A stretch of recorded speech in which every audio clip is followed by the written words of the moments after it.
We letting the scouts outside. We running the scouts.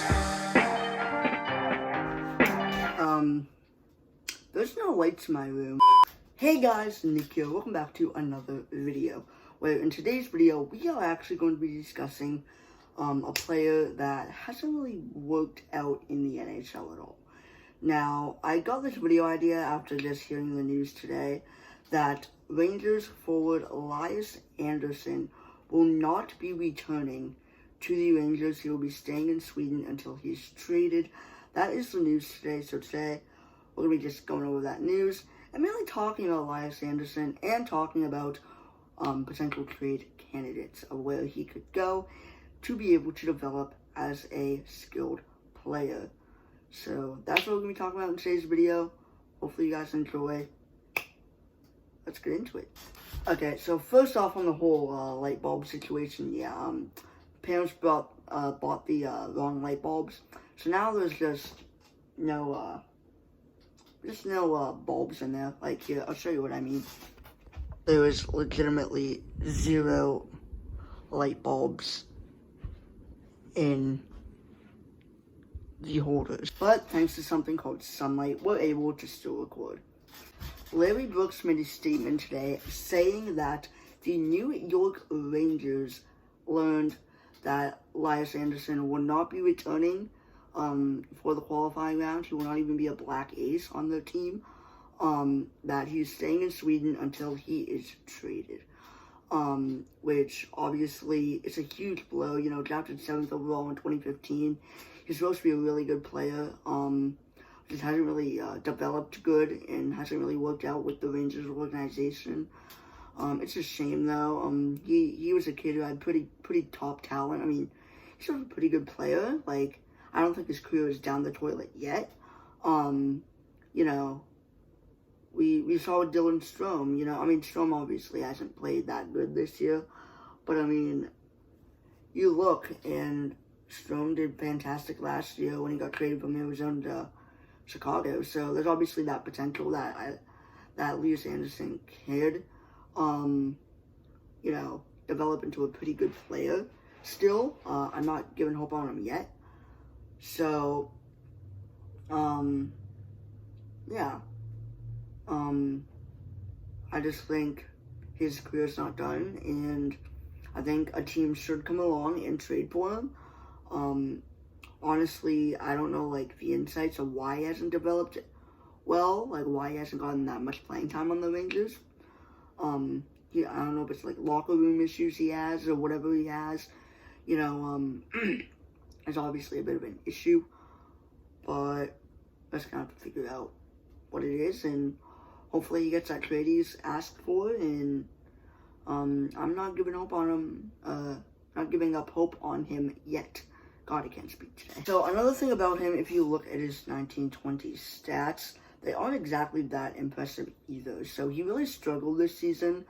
You know, I think he only had 2 points, so 1 point, and I want to say it was like 17 games this season for the Rangers. And then in Hartford, he only had like 5 or 6 points. You know, and he played like 40-something games with Hartford Wolfpack in the AHL. So things he really struggled on was mainly like his development. I don't know, he just wasn't really fitting in with the, you know, the Rangers organization and their system. He wasn't really fitting in with that team this season. So obviously he asked for a trade, and then they actually sent him to the SHL. Well, he actually went on to have a pretty good season in the SHL. So I think if we can translate how he did this season in the SHL over to, I'm going to say the AHL. I don't think if a team does end up acquiring him, I don't think he'll go directly into the NHL. I think he should get 1 year on that AHL team to see how he does, you know, help develop his game a little bit more. But really, if he can translate his season that he had this year in the SHL to an AHL team in, you know, next season, I think that'll really help his development, his skill, and I think he'll be able to, you know, if he can translate that game, he should be a pretty good AHL player, which should help him get called up to whatever NHL team has him. Now, of course, that team would have to not be the Rangers, because he's basically said today that he's never playing for the Rangers organization again. Whether he changes his mind, we don't know, but we're just going to have to wait and see. Now, teams, I think, who could go and acquire him, and acquire somebody like that, obviously you're going to have the Oilers up here, you know. There's been rumors about that. Puljujärvi, another prospect who's not quite working out, but in my opinion has a bit more talent than Andersson, who's also playing in Liga, by the way, Jesse Puljujärvi. I think a Puljujärvi for Andersson deal would kind of make sense, but kind of not at the same time. Because I feel like Puljujärvi is a very better chance at being NHL ready than Andersson. I would say a very better chance, actually. I'd say a better chance. I feel like Puljujärvi is a guy you could acquire and immediately have an impact in the NHL. Like, I wouldn't say immediately have, like, a big impact, but, like, he can play some games, pull up, like, maybe 20, 30 points in his first full season. Or he's a guy, if you put him in the AHL, could absolutely dominate the AHL for Jesse Puljujärvi. Whereas, a guy like Lias Andersson is a guy who would definitely have to play, like, a year of AHL before he translates into the NHL role. So, you're definitely looking at two different players here.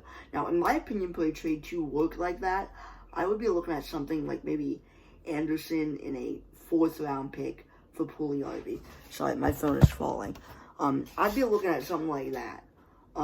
You know, Andersson and maybe like a 4th round pick, a 3rd round pick for Jesse Puljujärvi. Or if you want to like incorporate those two players in like a bigger deal, that could be possible too. But in my opinion, a straight 1-for-1 of Puljujärvi for Andersson wouldn't quite make sense. But I'm not saying it can't happen. I mean, like, look at the Granlund Fiala deal. Like, everyone was like, oh, that's so lopsided. That's so horrible, right? You know, we've had a lot of horrible lopsided deals in NHL history. But yeah,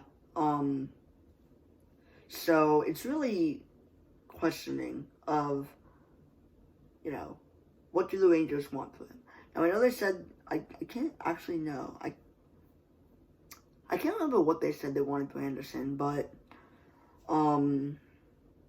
yeah, I can't remember. But, I mean, Andersson's a guy who, I don't know if I'd put him as, I say he could be a guy who could be a top 6. If he develops correctly on his new team, he could be a guy who could be, like, top 6, first, second line center in the on his team. Puljujärvi is a guy who I think still has elite potential. I think he's a guy who could still develop into a really good player in the league, better than Andersson. I think that what Edmonton should have done, I know this is kind of starting to get, like, about Puljujärvi as well, but, like, you know, Andersson and Puljujärvi are kind of, like, in similar situations here.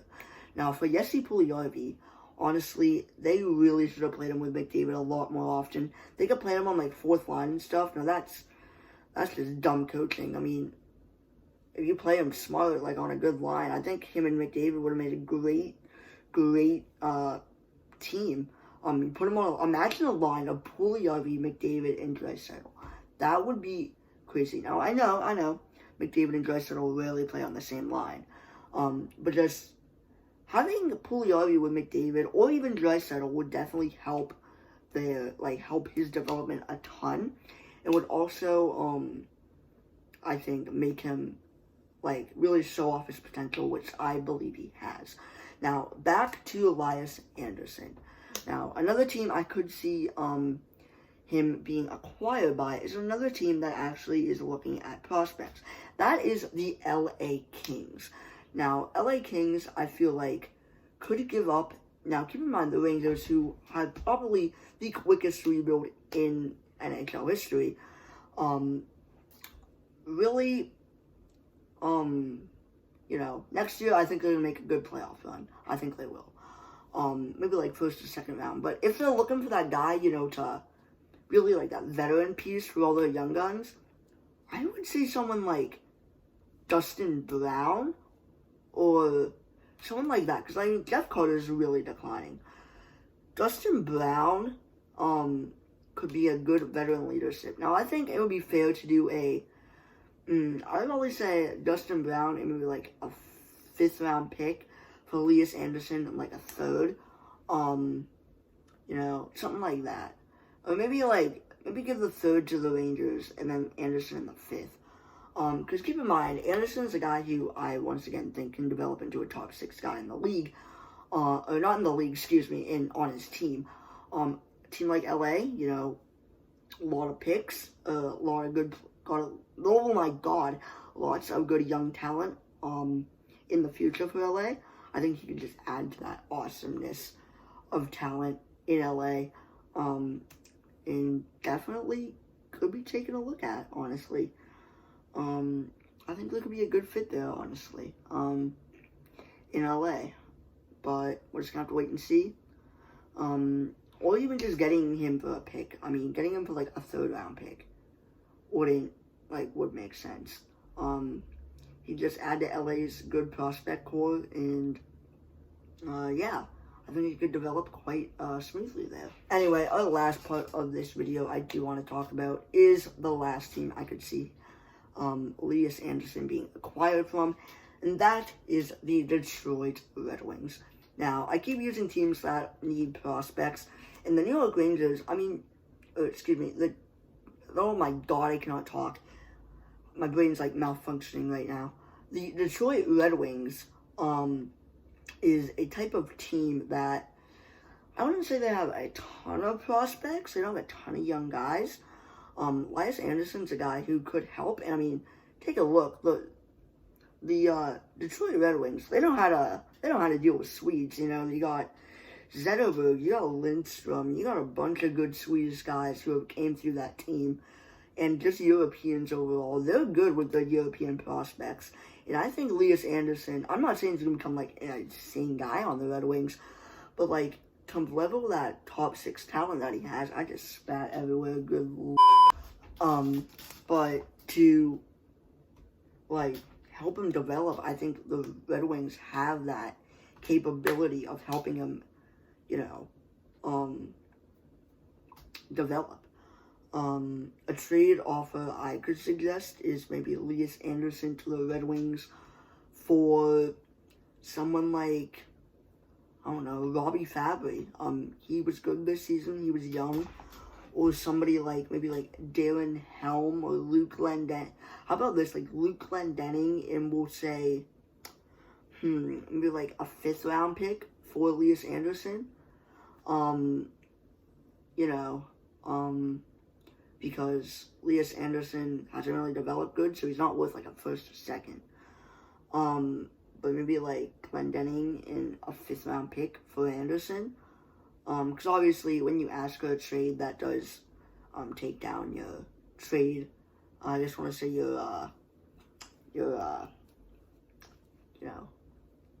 I can't even think of the word now. My brain's just, I remembered it. So basically, as I was saying, basically when you ask for a trade, it takes your trade price, I guess you could say, the cost of how much it'll take to acquire you lower. So he's not worth that 1st or 2nd anymore. That 3rd, 4th, 5th round pick is probably what 3rd round pick would probably be, if I was an NHL GM, the most incapable of draft picks I would acquire for him. But yeah, Detroit would probably be 2nd or 3rd on this list of who I think would acquire from. Number 1 is definitely Edmonton. I think Edmonton really is interested in him, and this summer we could definitely see a team like Edmonton go and snag him out. So I think that's all I wanted to cover with this video. Anyway, if you guys do enjoy this video, make sure to give it a like, make sure to subscribe. Let me know your thoughts about Lias Andersson in the comments, and make, I don't know, mock trade offers or whatever. I'll engage with y'all. And that's really all I have with this video. So anyway, I'm Nick. See ya later. Bye.